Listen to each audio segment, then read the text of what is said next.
بعد صلاة العشاء وتحديدا الساعة 10 مساء، كانت الست اللي في الصورة دي نايمة على الكنبة في صالة بيتها زي عوايدها. ودي كانت آخر مرة جوزها يشوفها ساعتها. وبعد مرور ساعة بالظبط، كانت الست المسنة جثة هامدة.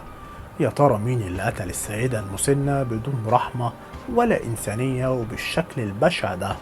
هو ده السؤال اللي اشتغل عليه رجال مباحث الشرقية علشان يوصلوا للجاني، السيدة المسنة والخادمة الخاينة الغدارة. الحكاية بتبدأ سنة 2020 بمحافظة الشرقية، تحديدا في قرية اسمها قرية العصلوجي. كانت عايشة واحدة ست اسمها سميرة، عمرها 68 سنة، ربة منزل، متجوزة من راجل اسمه سعيد، عمره 70 سنة، وبيمتلك محل الأدوات المنزلية قريب من البيت. الست سميرة من وقت للتاني كانت بتعزم صحابها اللي من نفس عمرها إنهم يجولها البيت. كانوا عيلة مسالمة ومحبوبة وملهمش أي عداوة مع أي حد. عندهم ولدين، الابن الكبير اسمه محمد ومتجوز ومقيم جنبهم في نفس المنطقة، وكان متعود على زيارة الست سميرة بشكل دايم ومستمر. والابن الأصغر يبقى اسمه أحمد، وده بقى كان مسافر بيشتغل في السعودية. الست سميرة علشان ما تحسش بالوحدة كانت بتنزل المحل للحاج سعيد جوزها، وبتستقبل صحابها في بيتها، أو بتتسلى مع حفيدها معتز اللي عمره 9 سنين واللي كان بيزورها تقريبا يوميا. الست سميرة كانت بتمتلك دهب، وكانت مقسمة الدهب ده لجزئين، جزء منه كانت لابساه في ايدها، والجزء الباقي كانت حطاه في علبة خشب وشايلاه جوه الدولاب. والعلبة دي كمان كان فيها مبلغ مالي، لأن ابنها اللي مسافر السعودية كان بيبعت لها مبلغ مالي كل شهر. وهنا الشكل الخارجي بيقول إن الست سميرة ست عايشة لوحدها هي وجوزها، ومعاها دهب وفلوس، يعني مطمع لأصحاب النفوس الضعيفة. وعلشان نعرف أصل الحكاية والتفاصيل محتاجين إننا نرجع بالزمن لمدة 5 سنين. يوم 6/10/2020، الست سميرة بتتصل بابنها الكبير محمد، وبتقوله إنها نفسها تاكل أكلة فسيخ، وبتطلب منه إنه يشتري لها ويعمل حسابه، لأنها ناوية تعزم واحدة صاحبتها اللي كانت متعودة إنها تتواصل معاها تليفونيا تقريبا يوميا. وعلى طول بينفذ لها طلبها وبيجيب لها الفسيخ وبيبعته لها. ساعتها بتقعد الست سميرة مع صاحبتها المقربة وبيتغدوا مع بعض، وقبل صلاة العشاء بتنزل صاحبتها من عندها. وقتها الست سميرة صلت العشاء ونامت على الكنبة في صالة بيتها. ولحد هنا الأمور كلها كانت ماشية بشكل طبيعي، لحد لما بيروح لها حفيدها معتز صاحب ال9 سنين علشان يتفاجئ من شكل الست سميرة، وبيطلع يجري على جده الحاج سعيد في المحل، وبيقول له الحق يا جدو، تيتا وقع على الأرض. وقتها أول حاجة بيعملها الحاج سعيد إنه بيطلع بسرعة على البيت علشان يتفاجئ بشكل الست سميرة وهي غرقانة في دمها. وساعتها بيتصل بالشرطة، وبيوصل فريق من رجال المباحث بصحبة فريق من رجال البحث الجنائي. وقتها بيلاقوا الحاج سعيد كان في حالة من الانهيار والبكاء، لدرجة إن رجال المباحث وقتها ما قدروش إن هم يستجوبوه، لأن حالته كانت صعبة جدا. وكان بيقول لرجال المباحث إنه عاش مع الست سميرة سنين طويلة، وعمره ما شاف منها غير كل خير، وعمره ما كان يتخيل إن نهاية حياتها هتكون بالمنظر البشع ده ومن غير حتى ما يودعها. وقتها رجال المباحث بتعاين مداخل ومخارج الشقة، الشبابيك كانت سليمة، لكن ساعتها باب الشقة كان مفتوح. حفيد الست سميرة بيأكد إنه لما جه يخبط على الباب لقى الباب مفتوح، ولما دخل الشقة اتفاجئ بمنظر الست سميرة وهي واقعة على الأرض. وساعتها بيجري على المحل علشان يبلغ جده. وقتها رئيس المباحث بدأ في استجواب الحاج سعيد وبيقول له انتوا في بينكوا وبين أي حد عداوة؟ بيرد عليه الحاج سعيد وبيقول له إنهم ما عندهمش أي عداوة مع أي حد، وإن الست سميرة كانت ست محبوبة جدا وملهاش غير 2 يبقوا صحابها المقربين ويبقوا من نفس عمرها، وكانوا بيترددوا عليها بشكل دايم ومستمر. وقبل ما رئيس المباحث يكمل أسئلة، الحاج سعيد بيقول له إنه لاحظ إن الست سميرة دهبها اختفى. وقتها رجال المباحث كانت فتشت البيت كله وبتلاقي الصندوق الخشب اللي كان في الدولاب، لكن الصندوق ده كان فاضي. معنى كده إن الشخص اللي قتل الست سميرة قتلها بدافع السرقة. الست سميرة كانت ست كبيرة في السن، ما كانتش هتقدر إنها تدافع عن نفسها أو هيكون منها أي مقاومة، فليه القاتل يخلص عليها بالشكل القاسي ده؟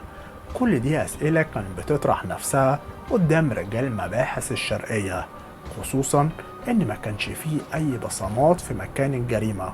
ساعتها دايرة الاشتباه كان فيها 3: زوج الست سميرة وصاحبتها الاتنين، واللي واحدة منهم اتغدت مع الست سميرة يوم ارتكاب الجريمة. وقتها رجال المباحث بيستوعبوا صاحبتها دي، وكانت بتقول إنها سابت الست سميرة ونزلت قبل صلاة العشاء، ولما بيتم عمل التحريات بيكتشفوا إنها فعلا خرجت من عند الست سميرة قبل صلاة العشاء. وفي الجانب التاني بيطلع تقرير الصفة التشريحية لجثمان الست سميرة. وقتها بيكشف تقرير الصفة التشريحية عن وجود كدمات بأنحاء متفرقة بالجسم، ووجود جروح حوالين رقبتها، وجروح في ايدها، وجروح في راسها ووشها. الطب الشرعي بيحدد ساعة وفاة الست سميرة بالظبط، واللي يبقى الساعة 10 مساء. معنى كده إن الست سميرة اتقتلت بعد ما صاحبتها خرجت من عندها بشوية، لكن مع تكثيف تحريات رجال المباحث بيكتشفوا إن آخر شخص كان مع الضحية هو جوزها الحاج سعيد. وقتها كل الشكوك بتروح حواليه، لكن لما بيتم تفريغ كاميرات المراقبة بتظهر واحدة ست في العشرينات من عمرها، كانت متجهة ناحية بيت الست سميرة وهي بتتلفت حوالين نفسها، وبتدخل البيت عند الست سميرة. وبعد مرور ساعة بتخرج الست دي من بيتها، لكنها ما كانتش لوحدها، الست دي كان معاها 4 أشخاص غيرها. ولما رجال المباحث بتعرض صورة الست دي على الحاج سعيد وابنه بيقولوا إنهم يعرفوا الست دي، ويبقى اسمها هند وعمرها 27 سنة، وإنها كانت بتيجي البيت علشان تساعد الست سميرة في الأسبوع مرتين، بتنظف الشقة وبتعمل الأكل وبتشوف طلباتها، وإنها ست غلبانة. الست سميرة كانت بتعطف عليها وبتساعدها ماديا لأن ظروفها كانت وحشة جدا. وقتها رجال المباحث بيحطوا هند في دايرة المشتبه فيهم، وبيتحرك فريق من رجال الشرطة للقبض على هند والتحقيق معاها. ولما بتقعد هند قدام رئيس المباحث وبتعرف ان الست سميرة اتقتلت، بتمثل انها منهارة وبتعيط، وهي بتقول ان الست المسنة جمايلها مغرقاها. في الجانب التاني كان رجال الشرطة بتعمل تحرياتها عن هند، وبيتم تنزيل نشرة بأوصاف الذهب اللي بيخص الست سميرة في محلات المجوهرات. وقتها بيوصل إخبارية لرجال الشرطة إن في راجل وست في إحدى محلات الصاغة ومعاهم ذهب بنفس مواصفات ذهب الست سميرة، وبيتحرك فريق من رجال الشرطة وبيتم القبض عليهم. ساعتها رجال الشرطة بيكتشفوا إن الست دي تبقى أخت هند اللي عمرها 26 سنة وشغالة عاملة في مصنع، والراجل ده يبقى زوج هند وشغال كهربائي وعمره 28 سنة. معنى كده إن ده تشكيل عصابي بقى. إن بمواجهة هند وجوزها وأختها وبالضغط عليهم بيبدأوا بالاعتراف تفصيليا بارتكابهم جريمة السرقة وقتل الست سميرة، وإن هند هي راس الأفعى اللي خططت لكل حاجة. هند في البداية قالت إن الست سميرة ست خيرة وكريمة معاها جدا، كانت بتديها حقها وزيادة شوية، لكن هند لأنها كانت شخصية جشعة استقطرت على الضحية الذهب والفلوس اللي كان ابنها الصغير بيبعتها لها من السعودية. وقتها هند بتقول لنفسها ست مسنة داخلة على 70 من عمرها، هتعمل ايه بالفلوس والذهب دول كلهم؟ ساعتها بتفكر هند في فكرة شيطانية، وبتشارك الفكرة دي مع جوزها الكهربائي وبتقوله إنها عارفة كل حاجة عن الضحية. ساعتها بتبدأ هند وجوزها في رسم الخطة وتجهيز العدة، لكن بمساعدة من 3 أشخاص كمان علشان يكون الإجمالي 5 أشخاص: هند وجوزها وأختها وسواق تروسيكل وزوجته. وكانت الخطة اللي رسمها هند راس الأفعى هتمشي كالآتي: في البداية هند هتطلع للست سميرة، وباقي التشكيل العصابي هيكونوا واقفين قريبين من البيت في انتظار مكالمة هاتفية منها.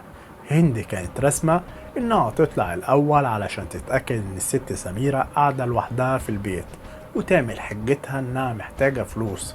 وقتها هند بتقف تستنى الحاج سعيد لما يخلص غدا وينزل على المحل بتاعه.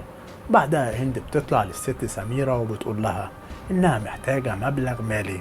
وقتها بترد عليها الست سميرة وبتقول لها من عينيا الاتنين حاضر، وبتديها اللي فيه النصيب، وبتطلب منها إنها تنظف المكان بعد أكلة الفسيخ.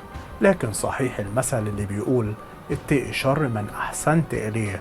الست سميرة لأنها كانت مأمنة هند قالت لها إنها تنام شوية، وهي لما تخلص تبقى تمشي وتقفل الباب وراها. وقتها هند انتهزت فرصة إن الست سميرة استغرقت في نومها، وبتفتح باب الشقة وبتتصل بباقي المتهمين، وبتنزل تقف على السلم علشان تراقب لهم الوضع لحد ما يخلصوا. وكانت سايبة لهم باب الشقة مفتوح. وأول ما بيدخل المتهمين الشقة بيتوجهوا ناحية الدولاب علشان يسرقوا الذهب والفلوس اللي كانوا في العلبة الخشب. وقتها الست المسنة بتصحى على الصوت اللي كان جاي من الأوضة بتاعتها. وقتها بتقول مين اللي جوه، وكانت لسه هتتحرك من مكانها علشان تشوف مين، لكنها قبل ما تتحرك بتلاقي واحد من المتهمين بيهجم عليها وبيشد البوتاجاز الصغير اللي كان قدامها وبيضربها بيه. ساعتها الست سميرة بتقع على الأرض من غير أي محاولة منها للدفاع عن نفسها.